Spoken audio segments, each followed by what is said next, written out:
A very good evening, everyone. Welcome to the first of a series of forum discussions organized by the Progress Singapore Party. My name is Jess Chua, and I'm moderator for tonight. Our PSP Viewpoints is PSP's effort to engage the public in wider conversations on important issues that are affecting our country today. Recently, we invited you to take part in a survey about GST hike and the rising cost of living. Thank you for all respondents who have given your feedback. Tonight, we are delighted to have panelists with an array of experiences in different fields. You may recognize some of them from our previous forum in October last year, when we discussed about the livelihoods and the jobs of Singaporeans. To my right is Mr. Yeoh Lam Keong, former Chief Economist of GIC and ex-adjunct professor at the Lee Kuan Yew School of Public Policy.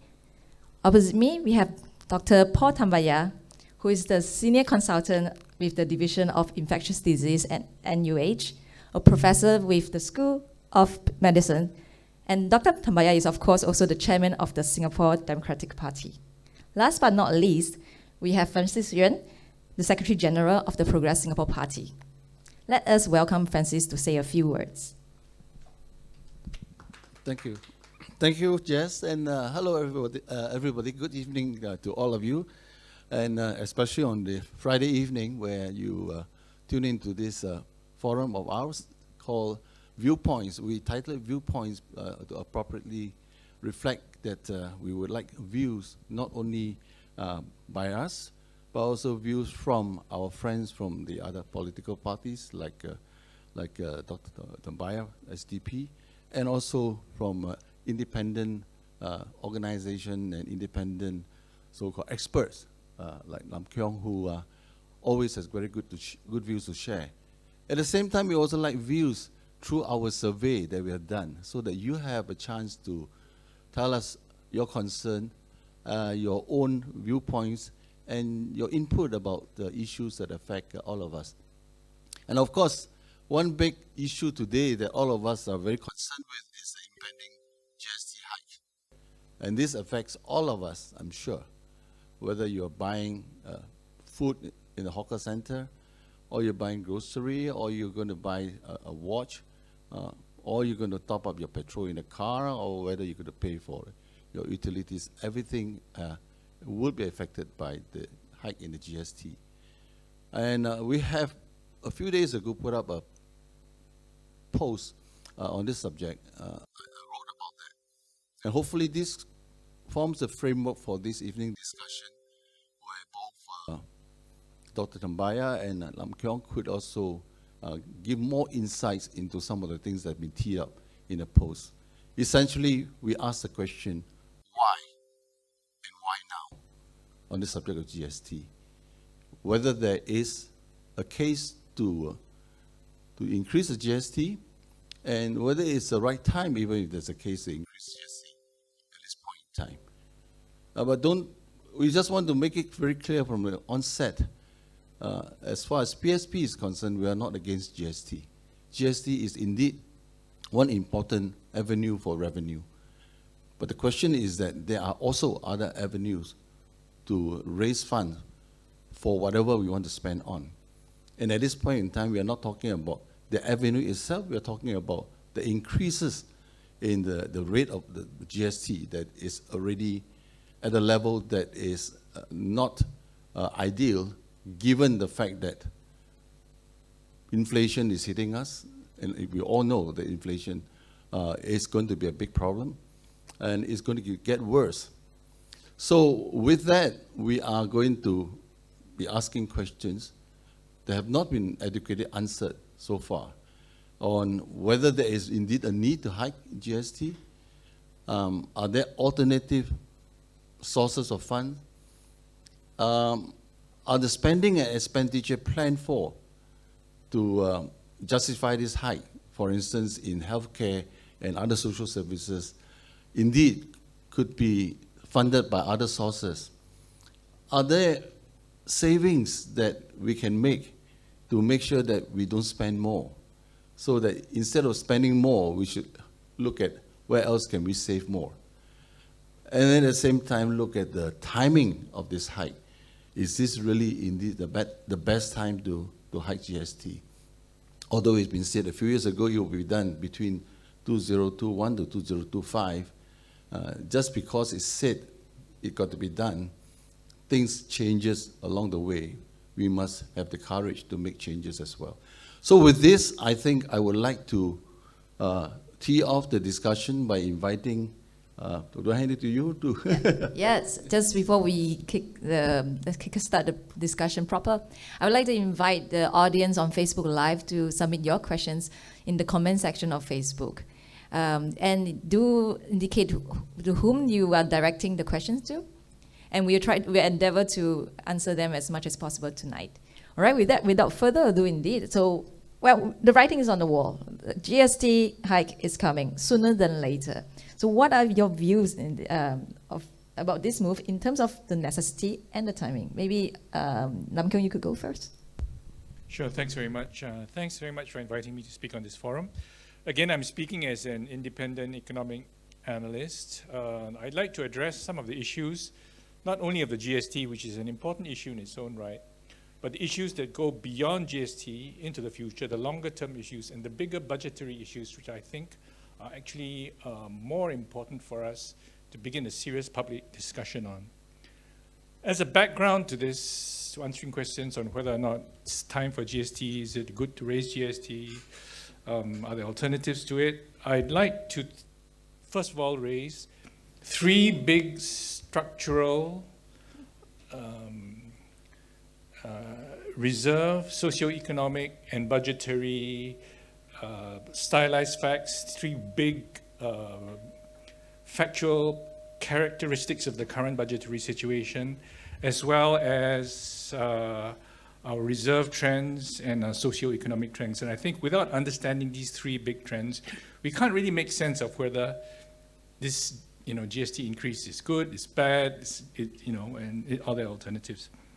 So first, I'd like to say that if we look at our current, any answer requires us to answer the question. Okay, good. I'll carry on. What are our fiscal resources now that we are raising GST? Actually, Singapore has huge sustainable structural resources. We have a structural sustainable surplus of $20 to $30 billion that we can use to fund social programs long term before even having to consider raising GST. Now, for example, fiscal year 2021, the unused NIRC was estimated at investment income, 19.56 billion. Estimated land sales for 2021 were in the order of 11.79 billion. That's over 31 billion of potential fiscal resources available before we even encounter an unsustainable and real budget deficit. These are all, categories that would be agreed to by the IMF. So very, very strict, very orthodox fiscal measures. This is nearly 6% of GDP. So if we have 20 to 30 billion surplus to spend, why are we considering raising GST now, which is a difficult tax, not one we should rule out, but a difficult tax.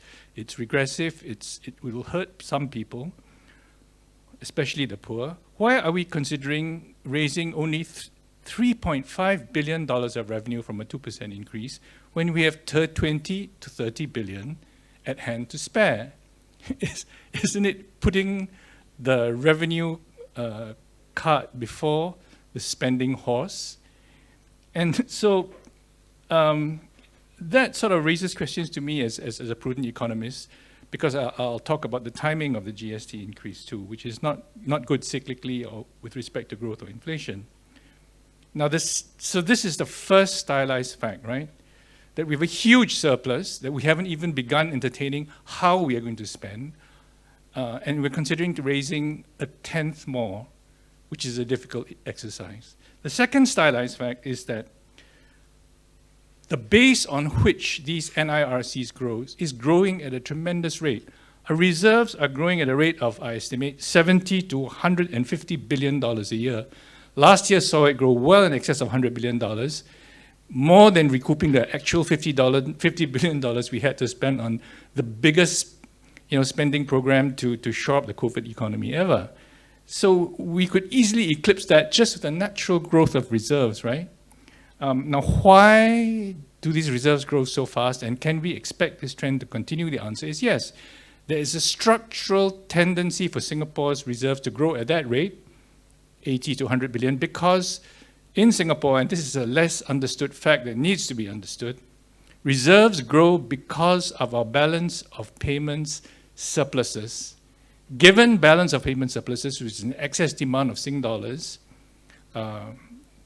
over foreign currencies, there will be pressure on the Sing dollar to rise. And given the current management of the Sing dollar policy by the MAS, this will inevitably almost always result in a pro rata growth of reserves.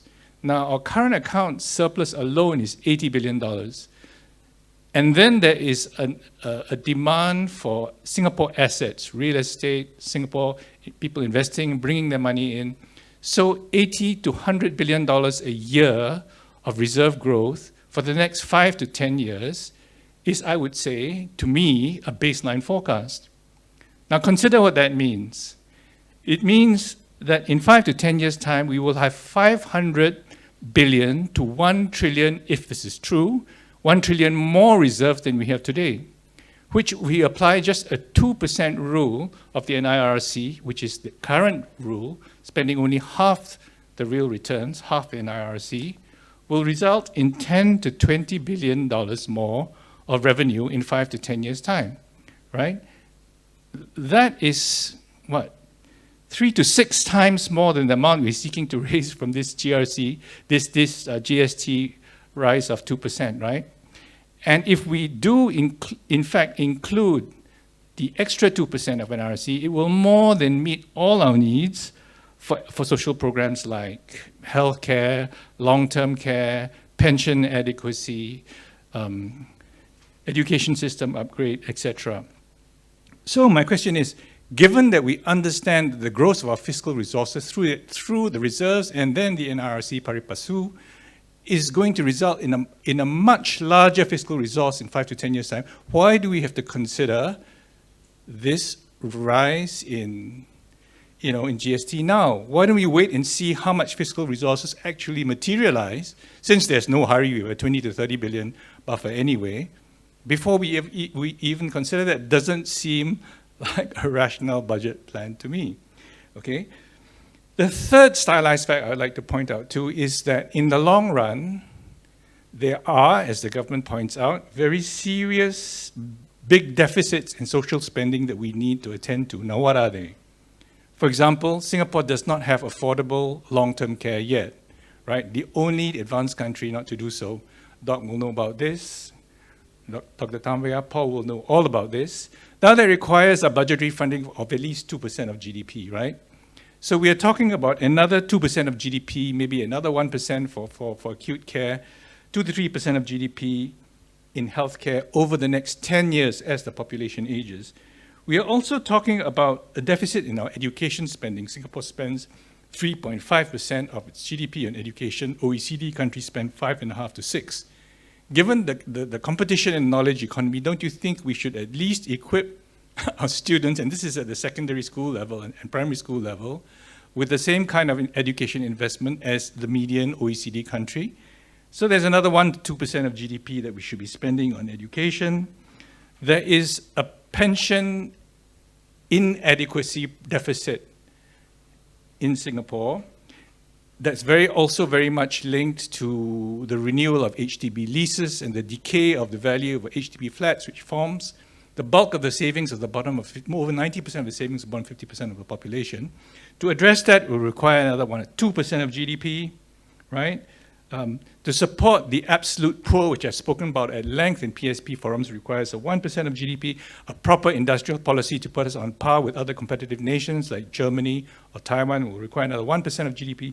We are looking at 7 to 8% of GDP needed in the next 10 years. Now, we already have 6%, right? So that's not very much more needed. We can well afford to wait to see if our reserves can generate that growth and making that spending. But the bigger point is this: even though the government says that they have these long-term spending plans and inclusiveness plans, we have yet to see any long-term real announcements of what these plans should be, what targets we should reach, what levels of spending and public services should be offered in long-term care, in education, in retirement adequacy, in lease renewal. These have not been spelled out.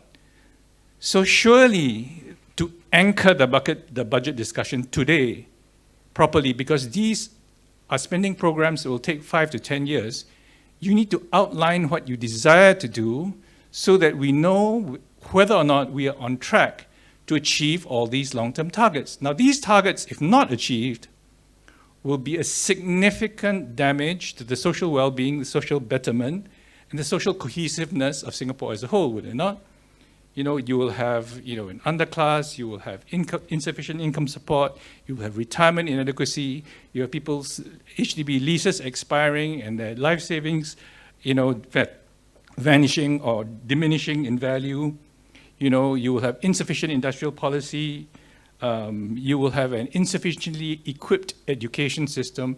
These over 10 years will result in a very much poorer socioeconomic infrastructure in Singapore, right? That will hurt our social betterment, divide our society, and may even end up with the kind of political instability you see in the US and UK, where such deficits have not been adequately dealt with, okay?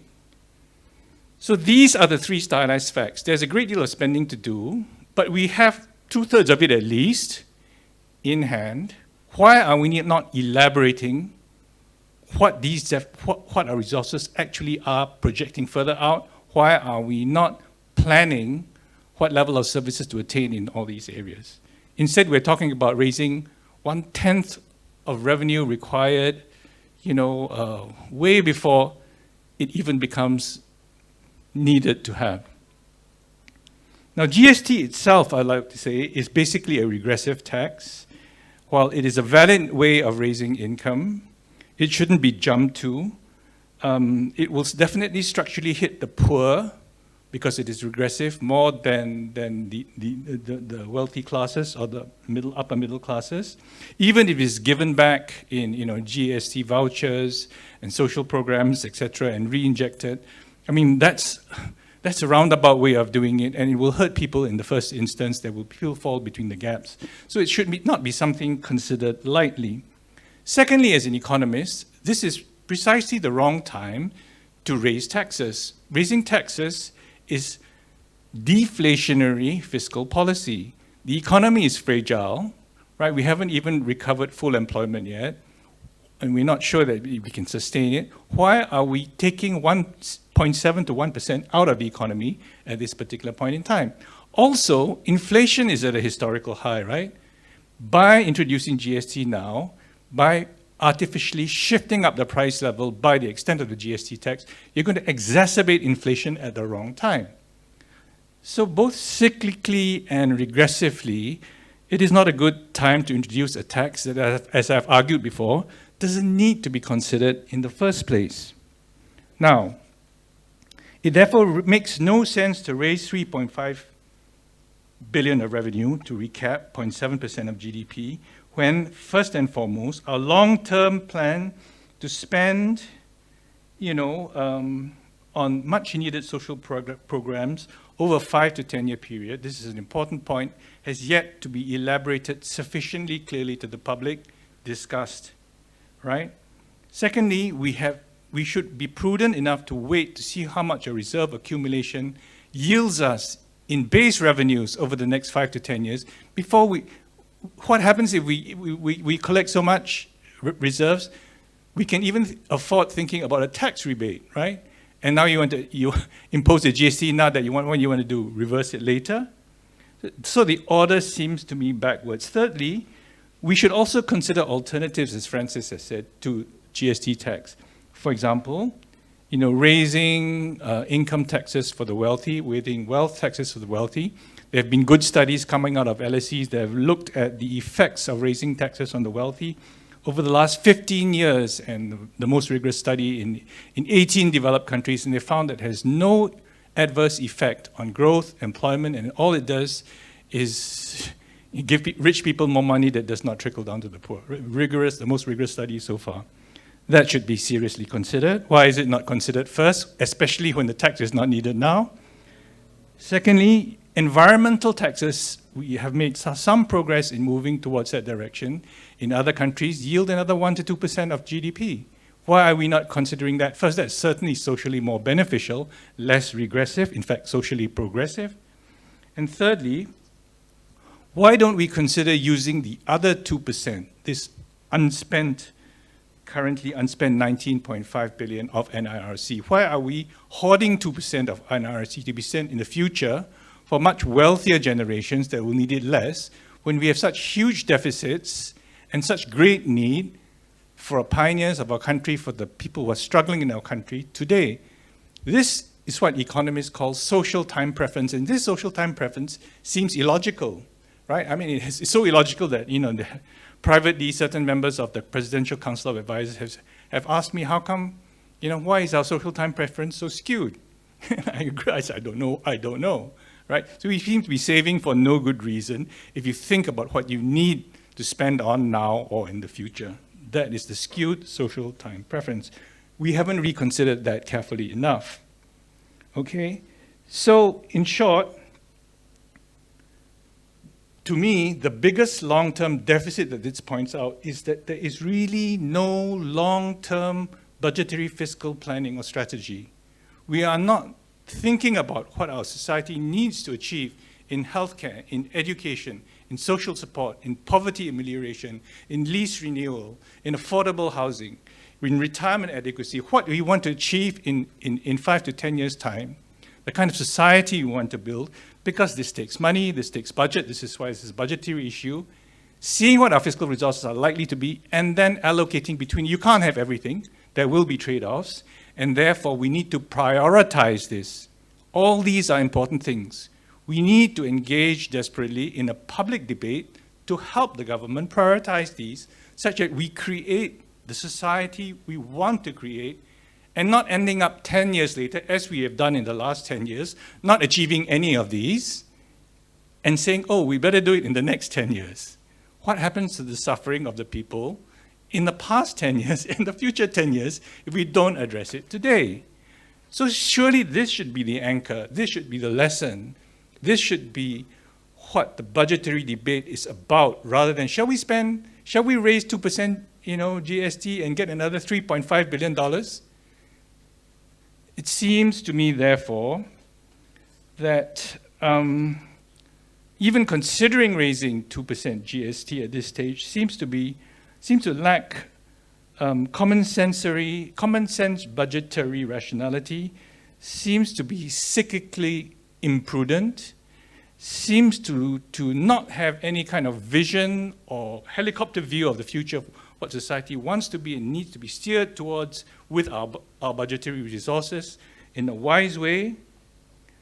And it shows our lack of strategic direction and process in achieving these goals in this country, unfortunately, where most other developed countries are already doing this.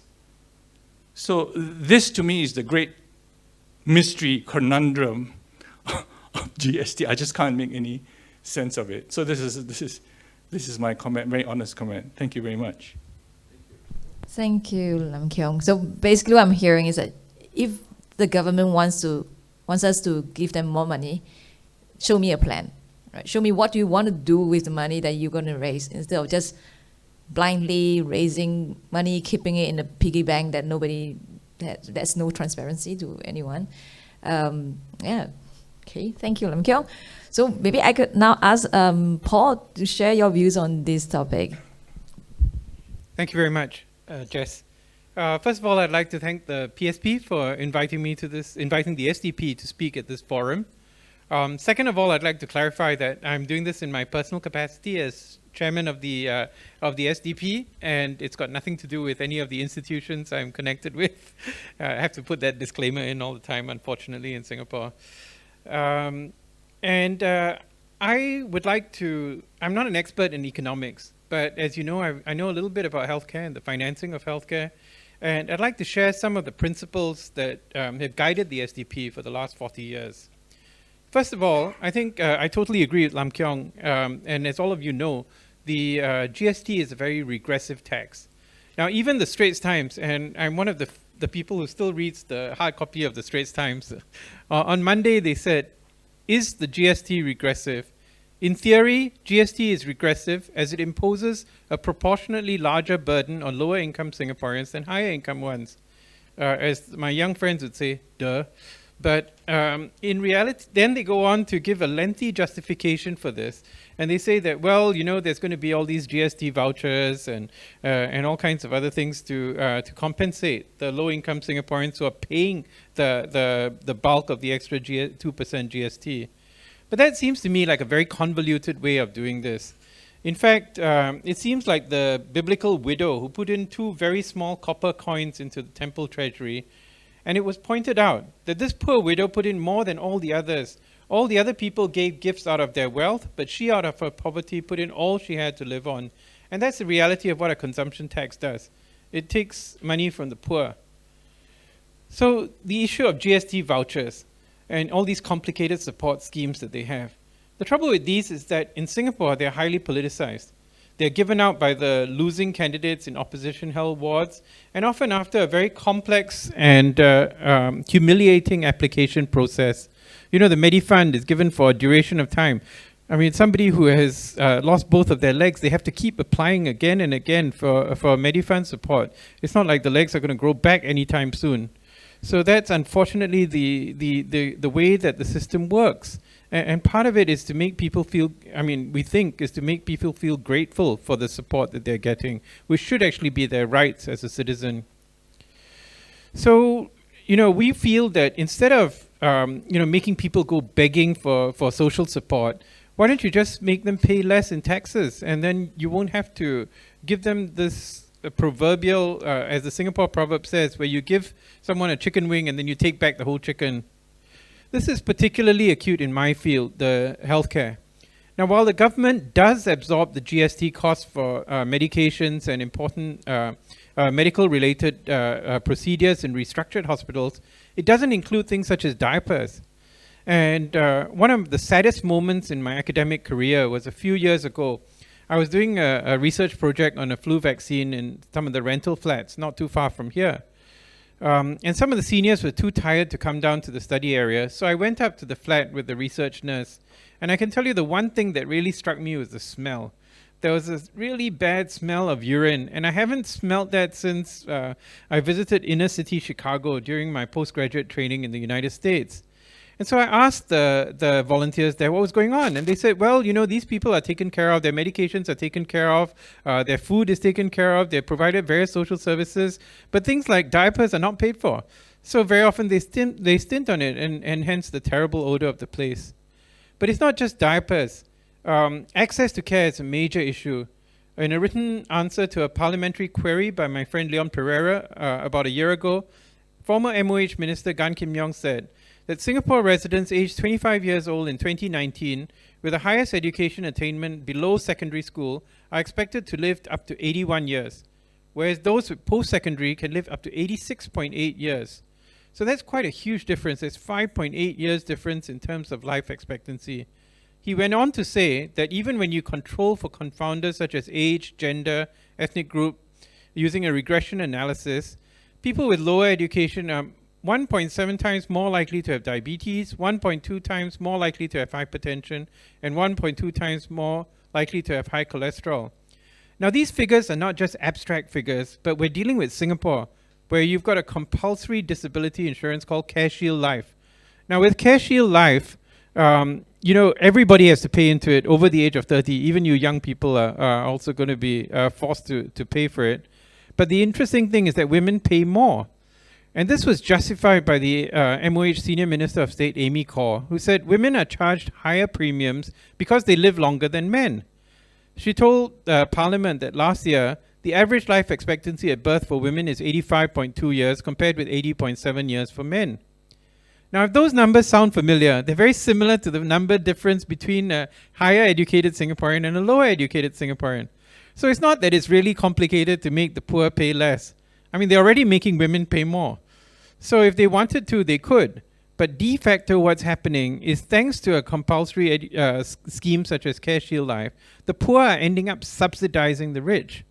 And you know, this is unfortunately part of the DNA of the current system, where the rich are privileged, and it's not entirely the fault of the current ruling party.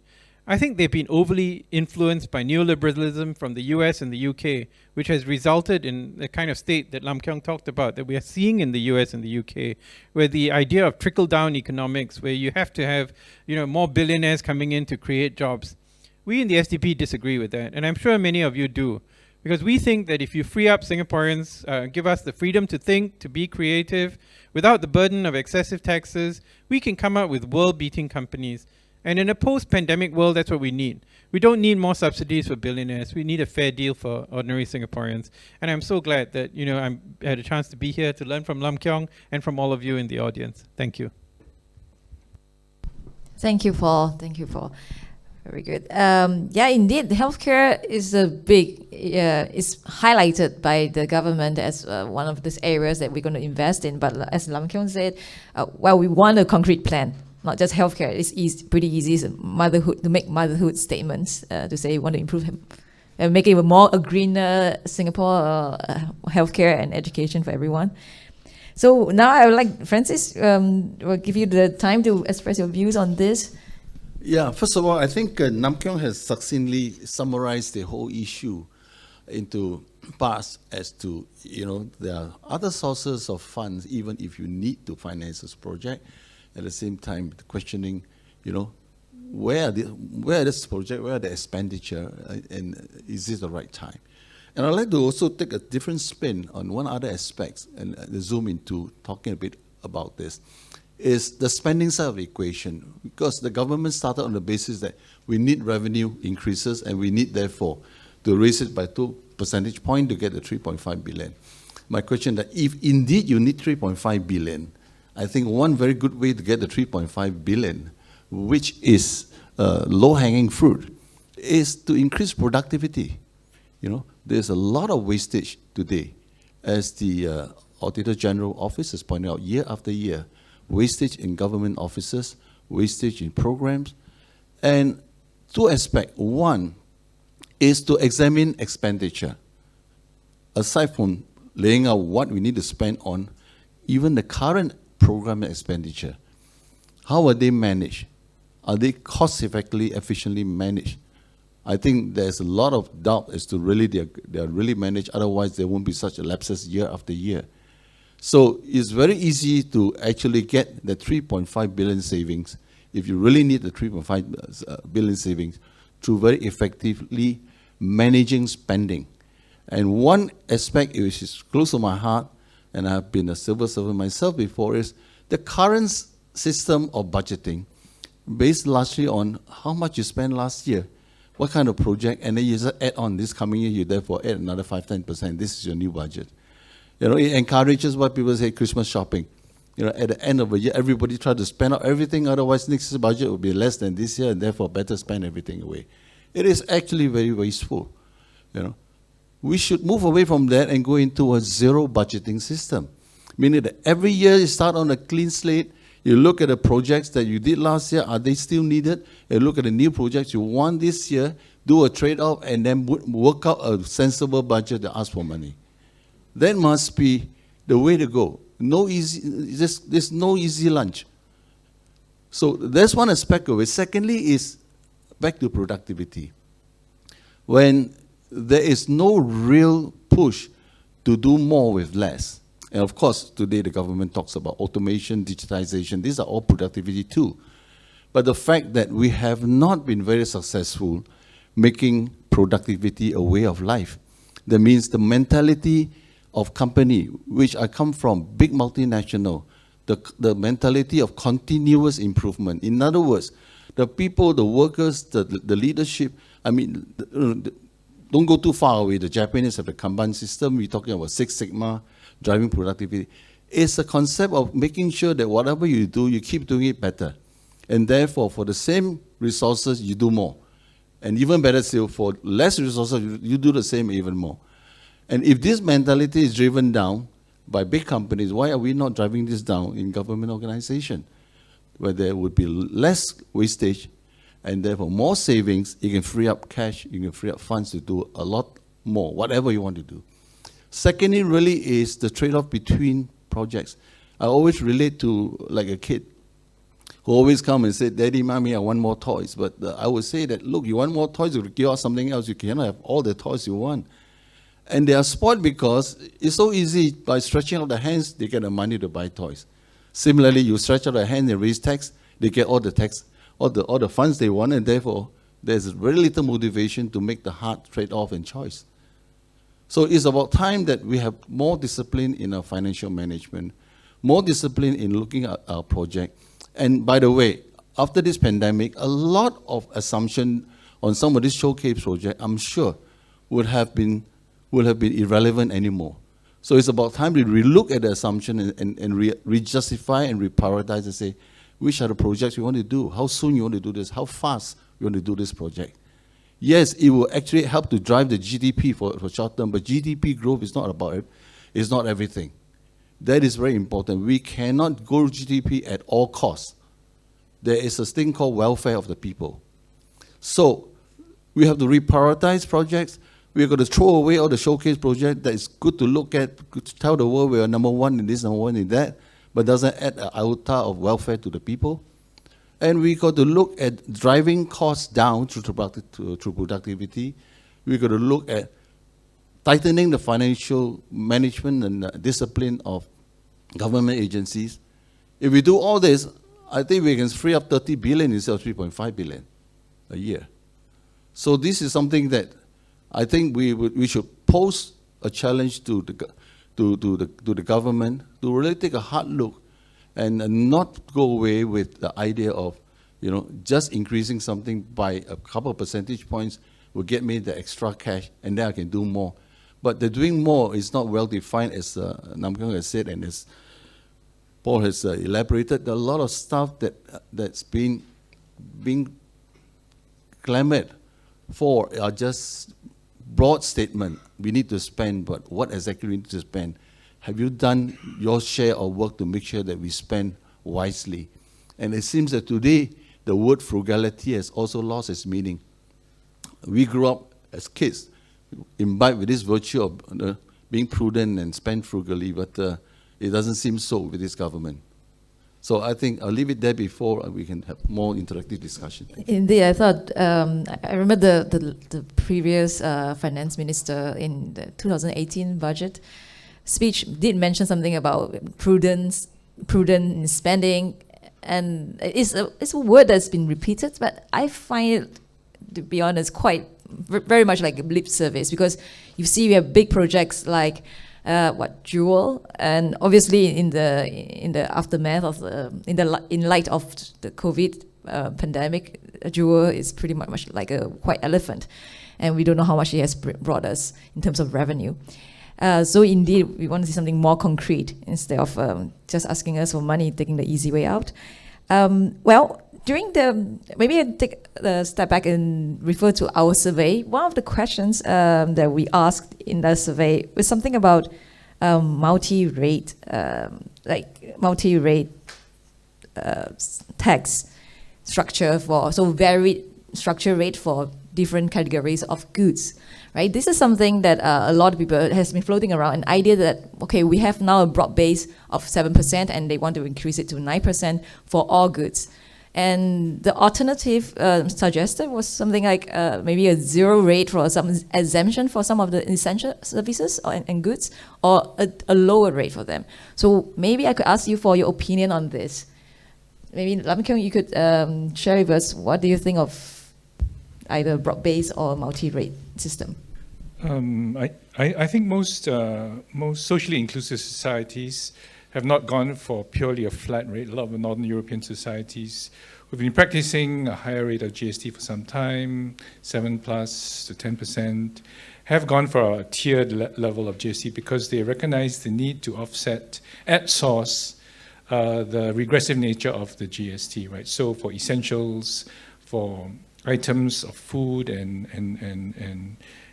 for medicines used widely by the poor, for example, there should be a less than 2% or even no increase. On the other hand, for some luxury goods, Pradas, Gucci's, Audis, BMWs, Bentleys, etc., you can have a much higher sin taxes, So I think it's worth considering if you want to implement a GST, a sensible tiered system. It's a little more difficult administratively at first, but once you have the system going, I don't think additional yearly costs should be all that large. And but like I say, I mean, we are in a very, I'd like to stress, unusual fiscal situation of having huge surpluses and ever-growing reserves at an exponential rate. Such a society, which we are unique, even contemplate having a GST. Shouldn't it be more prudent to wait and see, at least until a better cyclical time, or even a time when we can have a better handle on the growth of our reserves, our fiscal reserves in the long term, to see we need a GST increase at all? Yeah, I think that we should zero rate certain things. And it's not new for Singapore. Rice, sugar, the prices are controlled, as far as I understand it. And so, it's not terribly difficult to decide to zero rate GST for medications, and not just for medications, for medical consumables, as I mentioned, which are currently outside of the ambit of the absorbed GST. Indeed, I do know, like for example, countries like Germany, Sweden, and of course our favorite Switzerland have got tiered tax structure, and so it is possible. And so there will be costs for compliance, there will be costs for administration, but when the benefits outweighs the cost, I think there's something that is worth doing, and we are in a good position, right? We say COVID kind of is like a reset for a lot of countries, a lot of companies as well, but this is probably then the right time to look at reviewing what kind of system that we have. All right, thank you, Paul. Thank you, Lam Keong, for your comments. Then the next question that we also have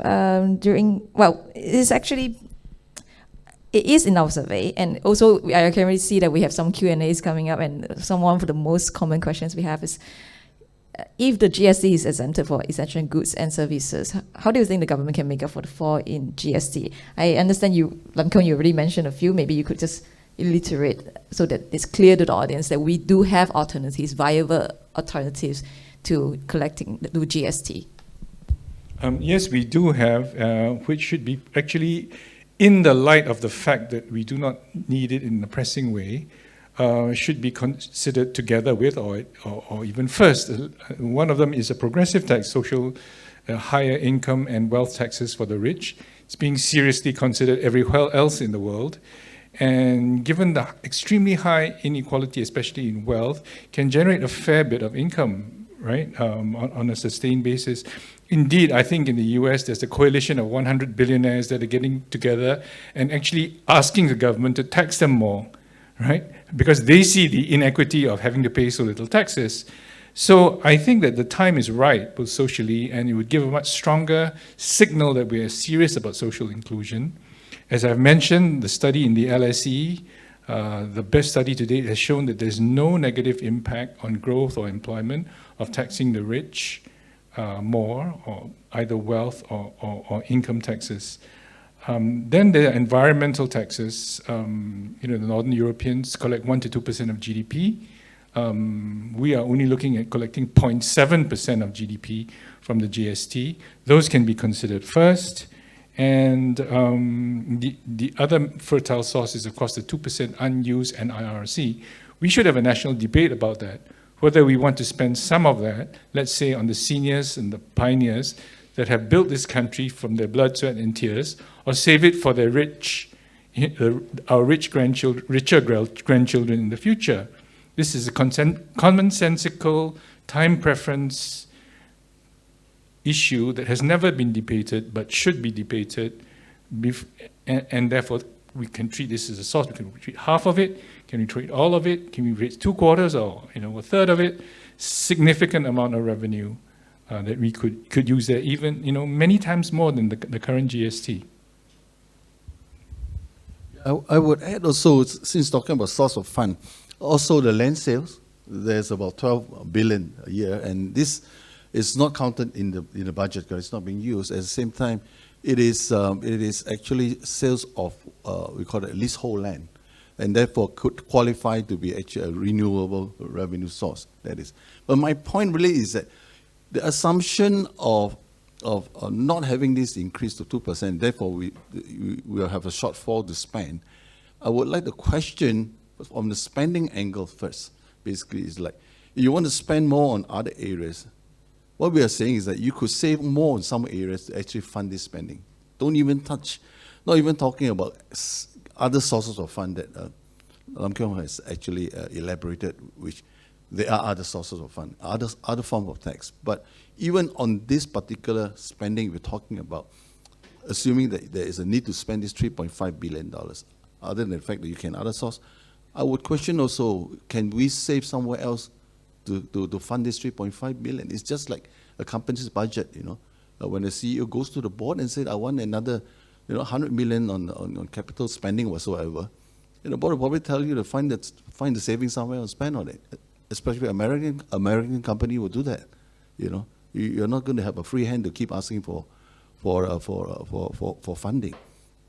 So, and there are a lot of, in my term, low-hanging fruits today in government agencies, in the way we spend, that we can save. Thank you for the lively discussion so far. Now it's time for us to move to the Q&A, the questions from the audience who have submitted through Facebook. Thank you for that. We have a few questions, and then, let's see. We have already addressed a couple of them, but we have one from Anne to Dr. Paul Tambyah. So looking at the possible handouts based on the assurance package, it seems like young adults, particularly those who are still in the higher institutional learning, may not receive as much relief. So while indirectly their family receive the U-Save and the rebates, what more can be done for young adults who are about to join the workforce in a couple of years' time? As we see just a recent report from Straits Times that the new graduates' wages have been stagnant. Yeah, that's a very good question. And I think the reality is that, young people are not really looking for handouts. What they're looking for is actually a fair deal.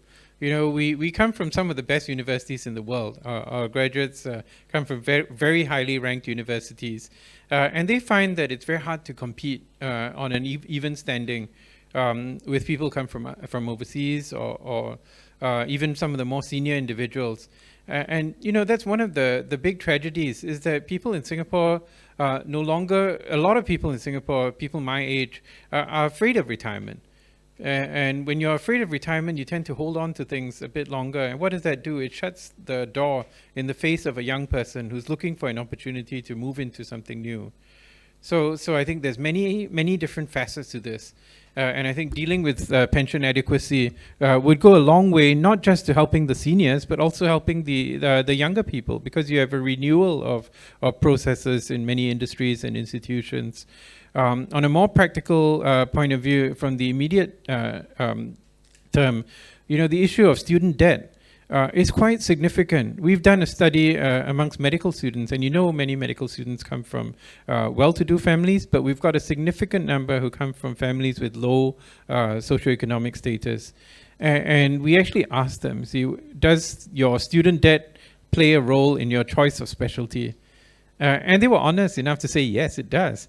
And it was particularly acute that those in the lower socioeconomic status were more likely to want to go into the specialties which were more lucrative, to go around giving Botox to people, as opposed to being a doctor in Amakeng, like Doc, Because the fact is that you're not just earning enough to support yourself and your family, but you got to pay back the student debt.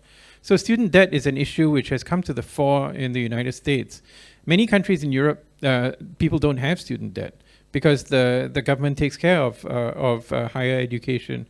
But this is a reality for many students. In fact, if you'll indulge me 2 minutes, I used to deal with students with problems in medical school. And one of the main things was some of them didn't want to be doctors. Their parents wanted them to be doctors. So that's a tricky one, trying to figure out. The other part was some of them had medical or psychological issues. And so we usually referred them to the student health and try and get that dealt with. But when it wasn't either of those two problems, I simply asked them this question: how many hours of tuition a week are you giving? And some of them are giving 35, 40 hours of tuition. So that's why they're failing in class, because they're just spending so much time giving tuition. And why are they giving tuition? Because they need to pay down their student debt. They need to help support their families because, their parents expected them to be working. Instead of them working, they're actually going to school, they're paying fees, they're buying all the other equipment.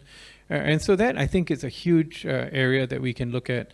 The university has taken some steps, but that's only for people with a per capita income of less than $1,000 a month. And for living expenses, they're only giving it to people with less than $690, which is really, really way below poverty in Singapore. So there's a lot that can be done. We need to see more details, as you said. Thank you, Paul. That was very good. I really like that young people are not looking for handouts. We are looking for a fair deal. And I believe that's true of most Singaporeans. We are not looking for handouts. We're not looking for your GST vouchers. We want a fair deal, right? A more equitable deal. All right. And indeed, the student debt, it's been some time since I graduated, but yes, I remember that part too. And indeed, I think a lot of people, they chose their field to study based on how lucrative it is. And that's why a lot of people went into banking and finance. Whether their passion lies in banking and finance is another question altogether. So rising cost of living has a lot of effects. It doesn't just impact the immediate cost, but it could decide. It determines what you choose to study in the future, right? Okay. So thank you. And the next question. Very specific to a group of people, but very important as well, to general panelists. Should more help and thoughts be given to single parents, given some of them have income of less than 1.5K per month? And I think this is probably also linked to the GST vouchers, how they are based on your household type, right? So if the single parents happen to live still with their parents or grandparents, then they might not get the kind of help they need because they are not transparent to the government. So do you have any thoughts on this?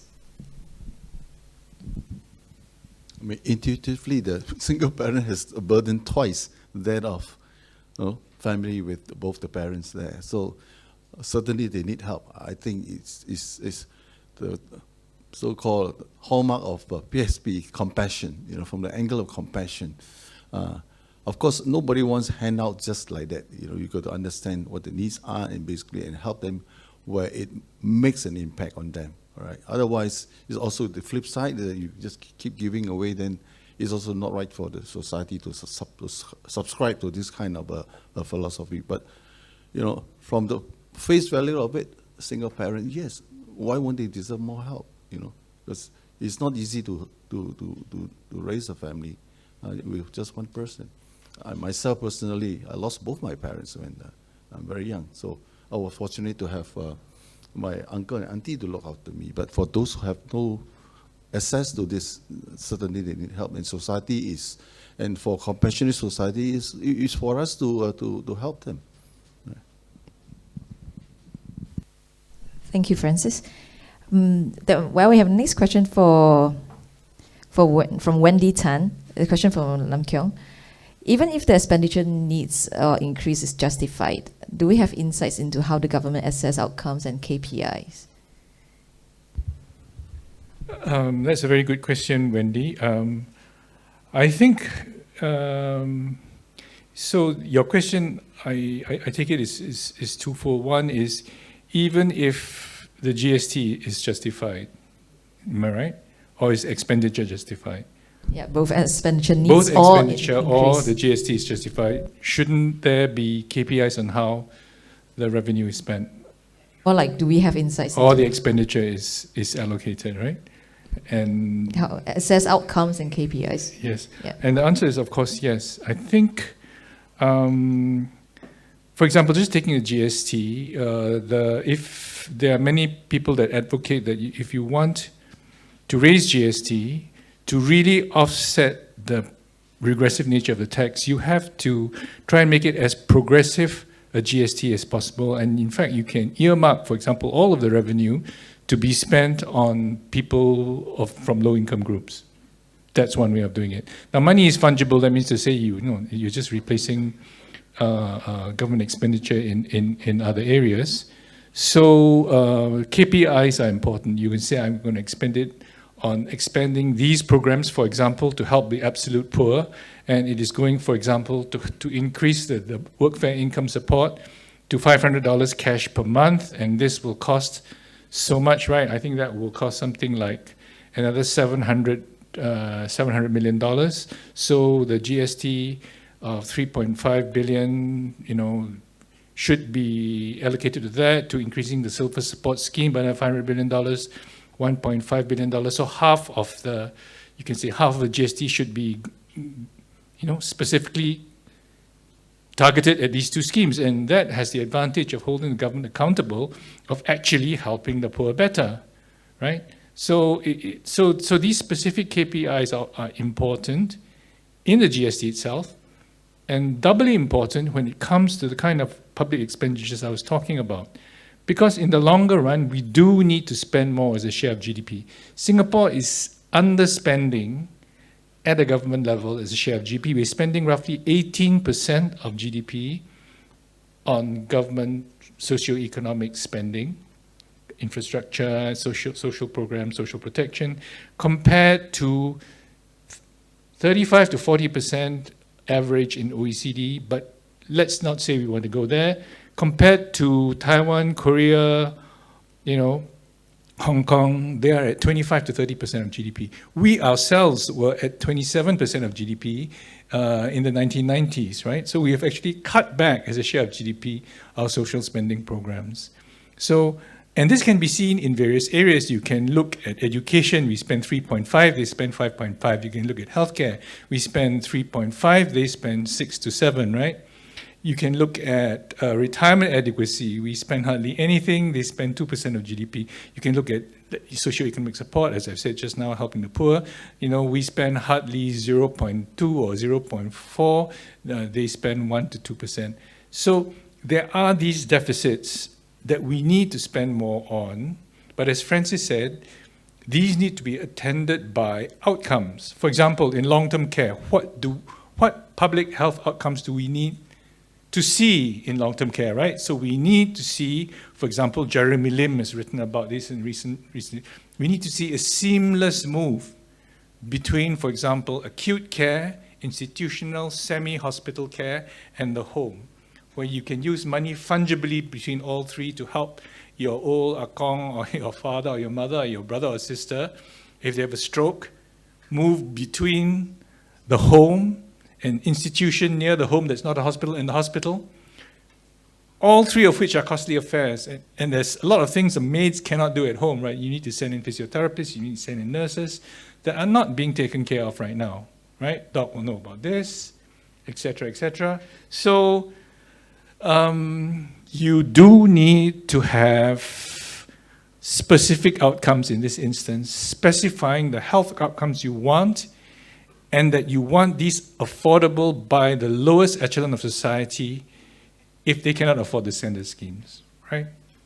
So without these specific outcomes, and this is what I was talking about, without these specific outcomes, these plans, what's the good of, plus minus 1-2% and futzing around and building a jewel and doing this and that, when you're not making progress towards, for example, a sustained spending on a long-term care system over the next 5 years that you have to add incrementally to every single year to get there, right, Paul? Yeah. Right? Or an education system. progressively reducing the class size from 40 in some primary schools to 20. I want to see it go down from 40 to 35 to 30, and it takes place over 4 or 5 years as you train the teachers, as you expand your education budget, right? Those are KPIs, right? And the KPIs dedicated at social outcomes that we want to see, which we know will increase the betterment of society, heal the rifts in society, right? That will really include people in society. For example, we would say to the latest move by NUS, laudable effort, okay, free education in university to those below 1,000 per capita, but we want to move towards, for example, extending the same free education to people with median household income of $7,700 a month currently, right? So we move from this year, effectively 3,005, towards 7,000 over the next 1 or 2 years. In fact, we can afford to do it next year. So we want to see the KPIs that will result in concrete social betterment, whether it is on long-term spending, which diverts money away from frivolous activities that, cost-plus activities, in absence of these long-term progressive spending plans. What do our agencies do? They spend it on frivolous things to make up the budget, because there is no long-term plan to direct these things towards, direct these long-term resources towards, right? These all need KPIs. Thank you. Thank you, Lam Keong. I think that's exactly what PSP is asking for. Accountability. Accountability is very important. In any companies that we know, and Francis knows it so well, KPIs, they get measured. If things are not measured, they don't get done properly, right? So Francis, the next question is directed at you. Besides increasing other sources of fund, what would PSP suggest to be included in the assurance package to help the common folks? The basis, first of all, is that this shouldn't create a policy that create problem along the way. So raising GST in a way is a policy that end up creating problems, and therefore they want to solve the problem by using Band-Aid, assurance package, and all that to help. So I would say solve it as a source, basically. Don't create the pain and then give Panadol, basically, correct? So that must be the basis of it. But if there is a pain naturally being experienced by the lower income people, the poorer people, then we must make sure that there must be a targeted approach to these people. It is quite ironical to read just, I think 2 weeks ago or whatever, the Straits Times talking about, the lower income are not so badly hit by inflation. And then yet, now we talk about having to give assurance packages to the lower income. It's not consistent. So which means there is no clear articulation of where the money is going to go, how it's going to help.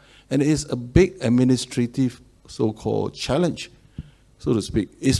I think it will probably be much more complicated than, like Paul said, exempting certain goods just not to be so-called, taxed by GST. So there are many aspects. It's not just the assurance package. Right? If there is an assurance package, you make sure that it got to be given to the right people in the right amount. Secondly, don't create the problem in the first place. And then thirdly, really is that to make sure that maybe for a start, instead of having GST for the lower income, remove all the so-called, essential items, goods and services from that, and have a graduated GST structure where the lower end, 0 or nothing, or close to 0. The middle end has a standard GST, maybe the 7%, and the higher end you go to 10% or even to 15%, if it is luxury and stuff like that. So all in you add up, you probably can still balance the sum. And this is where a lot of work could be done, and hopefully it's not a so-called easy approach that the government is taking by just simply 2%. All right. I hope I answered the question, but it's as so-called detail as can get, because the devil is in the detail of what the packages are. Indeed, the devil is in the detail. But and we all know that a 2% increment in GST does not translate to the same amount of increment in all goods. I think PSP has also we have this PSCF, And we have also been giving out food vouchers to the lower income families. And I think being in the hawker centers and the food centers, we could see that there's already increase in the cost of a plate of chicken rice, a plate of wonton noodle, a plate of mee siam, right? Even before the GST increase. So how do you think the GST increase is going to affect people on the ground, practically different groups of people? Do you have? Yeah, I think to chip in over here, there's no question about it. As Lam Keong has pointed out, you see, this seems to be a really strange time to introduce GST when inflation is such a big problem worldwide, and so purely from a timing point of view, it's just not doesn't seem to make sense, and we really need a good explanation as to why. Now, I'm going to track back to an earlier question that came up about single mothers, and I was thinking about it, that actually caregiving is one of the most underrated services that's provided, and is disproportionately provided in Singapore and in many other places by women. And this kind of work is not recognized or compensated. One of the things that's come through the pandemic is burnout among caregivers, elderly people who cannot go out, cannot socialize, cannot go to day activity centers, cannot gather in groups in the coffee shop. And so the burden falls even higher on those people who are providing care for them. And right now, there's no support. See, to be fair, very few countries in the world have actually sorted this problem out. But this is something that we can do as a country, try and address this issue of how do we provide support for individuals who are providing care for children, providing care for the disabled, providing care for the elderly. And ideally, this should be something that we view as a society, as a whole. The breakdown of the extended family, previously the whole kampong, everybody comes together and supports the individual, but that has been broken down. We all are in our little nuclear families in different parts of the city. So this is where the state has to step in. The state has broken up the extended family and has taken on the role of the village headman or whatever. So there is a certain amount of responsibility, I think, that goes together with that role, and in particular, this is where single parents deserve the support of the state. So what I'm hearing is that yes, I think we have a lot of budget. We don't mind paying more, but then please solve the problems first, and then help the people who need help first before asking for more money and for some plans that we don't see, right? Okay, thank you very much, Paul. Well, I've got another question, also a follow-up from the vouchers and the give back. From Victor Food, the PAP claimed that the poor will get back what they pay for GST, so I think that's alluding to what you also mentioned. How to ascertain that, and are they sure that they can be done timely for this kind of payout? Maybe this question is more for the PAP to answer. I don't know. Well, yeah. I have my personal opinion. I live in a 4-room HDB flat. Okay, and there are 3 of us in the household. And my sister lives also in a 4-room HDB flat, and she has got like 6 people in the household, and we both probably get the same amount of rebate because of the household size. So based on this very simple analogy, that a lived experience, you can really know that there is a lack of equity, right? If obviously she has a lot more expenses, but she also gets only the same rebate. So I think if the government can say that this is a fair way to give back the money we collect from the GST to the people who need it more, I would really like to see how they could measure this, right? I mean, that you have this flat $300 GST voucher that is not adjusted for inflation yet. Maybe this will be a suggestion to include adjustment for inflation. Yeah, and I think, again, as I mentioned earlier, see, it's the form of you having to beg for something. See, rather than just making it simple and zero rate the essentials, and as my 2 colleagues here on the panel have pointed out, charge more for the luxuries. I mean, there is just simple, basic justice, and I think it would be more in line with a redistributive approach. Yeah, indeed. So I have another question. This is almost mathematics. So, and it's addressed to Lam Keong from Tristan. Now listen up, it's a long passage. Assuming each meal increases by only 50 cents. Are you taking notes? And assuming you only have 2 meals a day, that translates to $1 increment per day or 365 per year. So far, so good, easy math. So for over the next 5 years, assuming all things remain constant, the increase in expenses is over 1,800. Yet the government is only giving 1,600 cash over 5 years. And it says that it can defray the impact of GST for 5 years or even 10 years or more. How did the government arrive at the numbers? And we are only talking about basic meals, not adding other daily and medical expenses. Well, it doesn't take a math scientist or a genius to solve this. Yeah, I can appreciate what the government is trying to do. It is trying to delay the pain of the GST, or smooth out the pain of GST over the next few years, right? To give you back something. Don't forget that they will be collecting the GST in ad infinitum, right? Forever. So after that, they just keep collecting. They don't have to compensate you for it. But they want to ease you into it. They want to at least remove the pain for the next few years. I can understand that. There are several reasons for that. The good reason is because now is a weak time for the economy. So you don't want to be taking away spending from the economy. You want to be putting it back as long as there's a problem of aggregate demand in the economy. Secondly is you are aggregating inflation. So you give something back, perhaps there won't be so much price pressure in the next few years when it counts cyclically. So these are cyclical reasons, right? Of course, the government will then have a long-term stream of income that it can draw on, in the future. So it's a good way of implementing it if you have to implement it. The question is, why do you need to implement it at all? And it seems to me a bit like what they're doing is picking up reserve to at the risk of belaboring a point, picking up revenue pennies before an oncoming long-term train of social deficits hits a society in a big way. So you're going around picking up all these revenue pennies. You don't realize there's this big long-term train that because of retirement inadequacy, because of HDB leases expiring, because your kids are not going to be equipped properly for the future, because you're poor, are not going to be taken care of. Your long-term care is not reaching the numbers of people the ever-growing numbers of old people that are needing to be reached. Is going to hurt society and perhaps drive society apart. That's the long-term train that you're picking up these revenue pennies before, right? So I think that is the bigger problem with this budgetary strategy that I find involving GST. Doesn't seem to make long-term sense to me. Thank you, Lam Keong.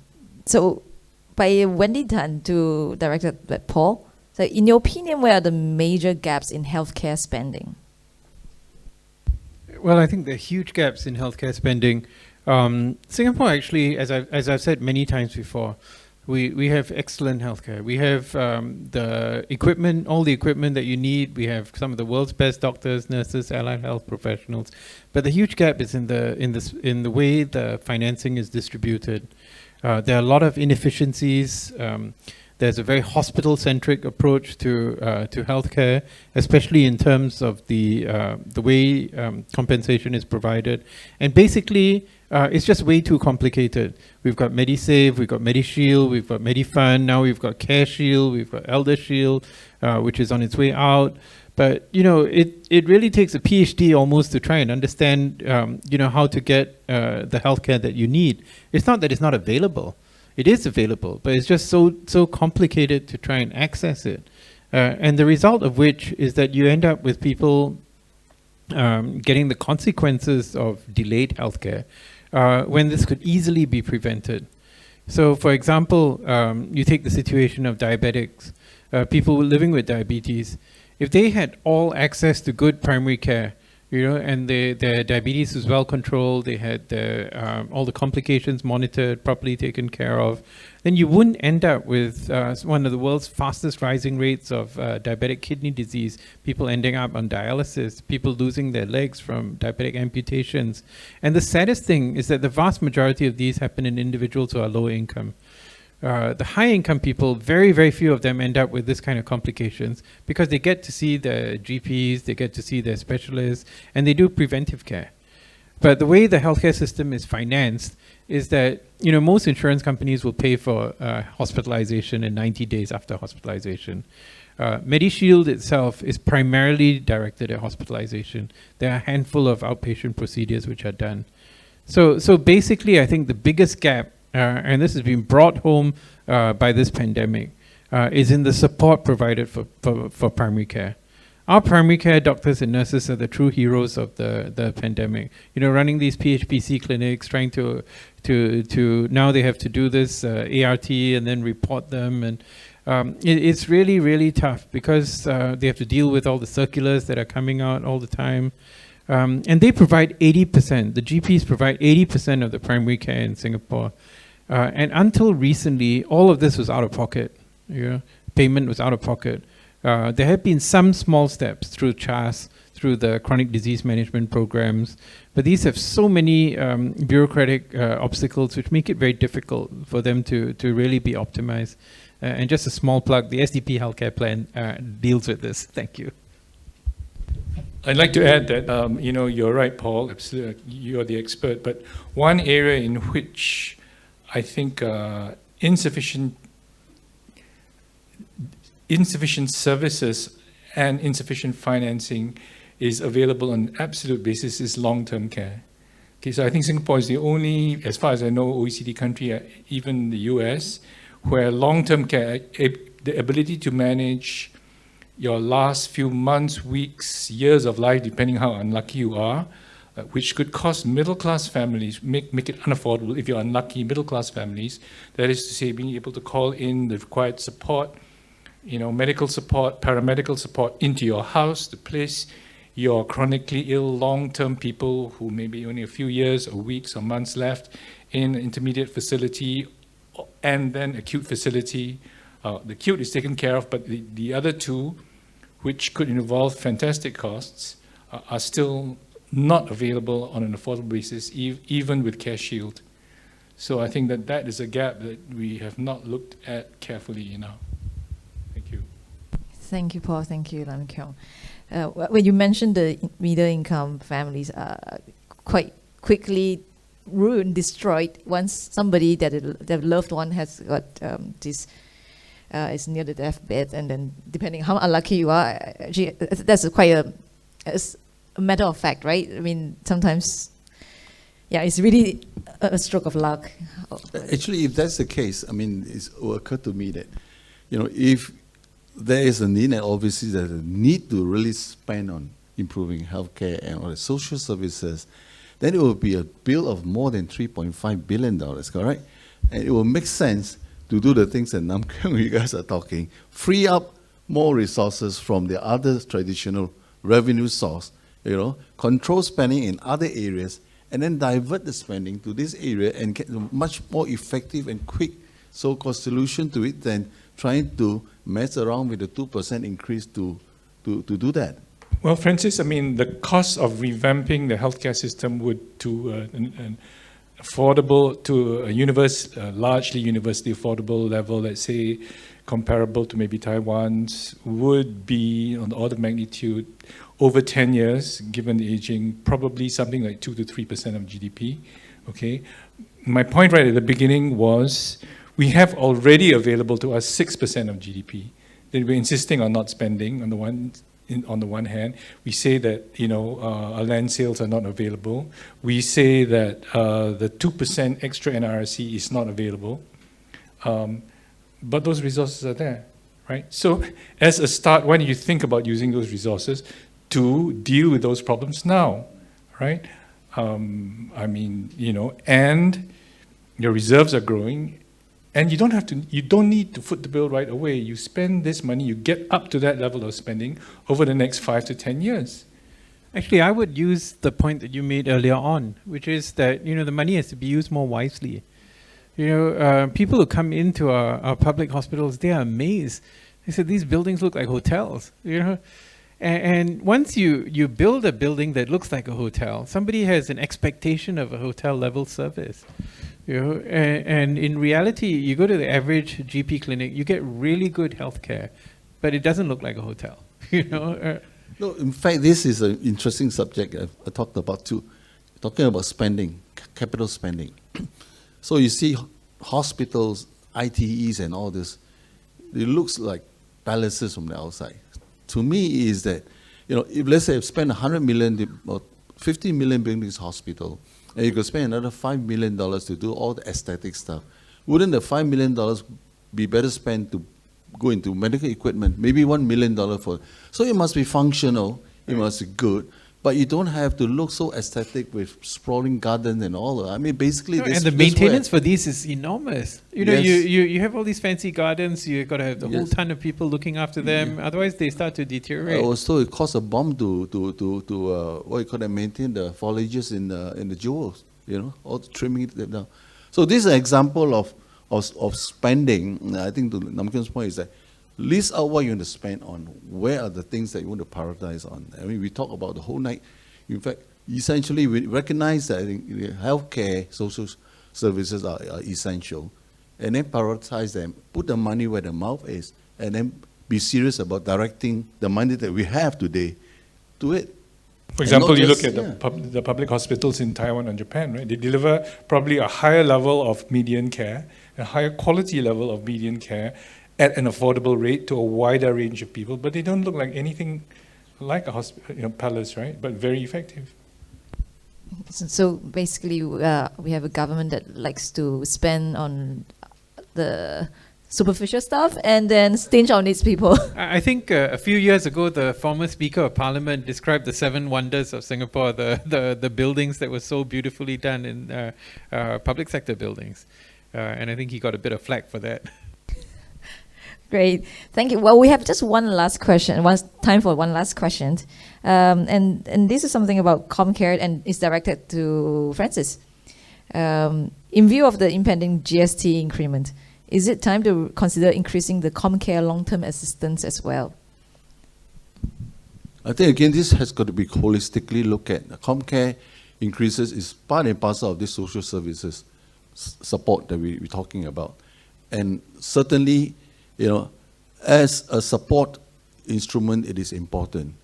How is it going to be, you know, executed effectively is back to my point of making sure that the right people gets it, and not the wrong people getting it, and in the right amount and in good time.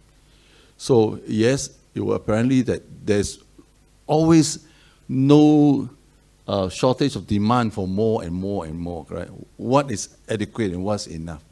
And this is something that we have to look at the details, and the principle must be that give it to the people who deserve it, and don't be stingy about it. If they need it, give it to them. But those who do not need it, don't. I mean, even as an example, before I close here on this question, your CDC voucher, the $100 talking about, is meant to help the hawkers and help the poorer people. Very good intention. But you go to the hawker store, some of the hawkers with long queue are participating in that. They don't need help. Those who haven't got the queue, they're not participating for whatever reasons. And then those people who needs to, that the voucher, the elderly people don't have a clue how to use the electronic thing. I mean, some may have help from their relatives. So it's not effectively executed from a viewpoint of getting it to the right people and helping the right.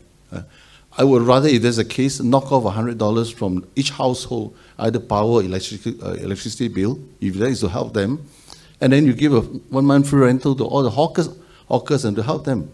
If that's the case, probably even more effective in having the whole machinery of administrative burden to execute that, where it's not going to be really, has never been effective. Same with the Explore, Discover voucher. You know, I personally was trying to donate it, but I gave up because it's so complicated. You can't even get it online to donate the voucher to somebody. I agree, Francis. I'd like to say something about this. The need for Comcare, the need for extra social support for the poor. Now, there are 2 kinds of social support you can give to the poor. One is what you call discretionary, which is Comcare. You go there with a social worker, with a Comcare officer, you assess this family, you do an interview, you make them jump through a certain number of hoops that you hopefully minimize. Not too bureaucratic, as we know they're very bureaucratic and very onerous, but you do give them something, and you do select them according, if there's an attempt to select them on need. ComCare reaches a lot of households. It is quite significant in the social support system, but it is discretionary. That's not the right way to deliver help to the absolute poor. The right way to do it is on an automatic basis using means testing that we do, for example, for workfare income supplement, right? Rather than increasing ComCare, I would rather you say, okay, we've already means tested the WIS people, give them $500 to $600 more per month. We've already largely means tested the Silver Support Scheme people, give them automatically $500 to $600 a month. Zero administrative cost. Boom, immediately everybody that needs to get it, all the people who need that basic income support to make ends meet every month, get that basic income support every month. Then you use ComCare, the existing budget, to top up, because you're not giving uniformly to everybody who needs it uniformly. There are people who need a bit more. They have handicapped people in the family, they have ill people in the family, they have sick people, they have unusual circumstances. They are single parent people, you can reach out to them with ComCare. Supplement the basic, but reach the basic first. We are not reaching the basic first. What's the use of doing more supplements when you haven't done the basics? Thank you, Lam Keong. Very good. Well, on that note, I wanted to thank all the speakers, all the panel, and for your valuable insights. I really enjoyed this. Francis, I would like to give you the time now to make some closing remarks. Okay, thank you very much. And thank you very much, Paul and Lam Keong, for joining us tonight. Obviously, all of you who are out there tuning in and spending the last 1.5 hours with us. As I said, this forum is actually meant to provide a platform for us to express freely our thoughts, our ideas, our views about important issues affecting us and the country. And it is a platform that we want to build a culture of fearless sharing of ideas without fear, without restraint, and without duress. At the same time, we want to impress upon all of you too to continue to support this forum series by participating in the survey. Every time when we do a forum series, we always precede it with a survey. There is the only way for you to also express your views, your input. Fearlessly. This is a country meant for all of us. So we must speak up, we must voice our opinion, and we must be constructive. I think, as you could probably see tonight, we are not just being critical, where it's due to be critical, but we are also offering plausible ideas and alternatives for the ruling party to think about. So nobody has all the answers. We don't profess to have it. I don't think Lam Keong professes to have it. He's a good economist. Neither does Paul, who's a good doctor and an expert. We just want to make sure that views are heard, issues are being tabled up, and we have a fair discussion on it. And it's good for us, good for Singapore, and it's a healthy way to develop our mindset as we move forward to more challenging time ahead. So with this, thank you very much for being with us, and again, thank you out to our panelists and all the people behind the cameras. They're hardworking, a lot of them, and they're working overtime to make sure that all the cameras and the technical details are right. And we hope that you enjoy this session tonight. And we, on behalf of Paul and Lam Keong, wish all of you a rolling success in this Tiger Year. Good health, prosperity, and stay safe. Thank you very much. Thank you. And before you go, I would like to invite you to give your feedback on this session. Now you will see this QR code on screen. Please scan the QR code or click on the link in the Facebook comment section to submit your feedback. We hope to have your feedback and make a better session the next time. So with that, the Progress Singapore Party wish you a good night, a pleasant weekend, and see you at the next PSP Viewpoints.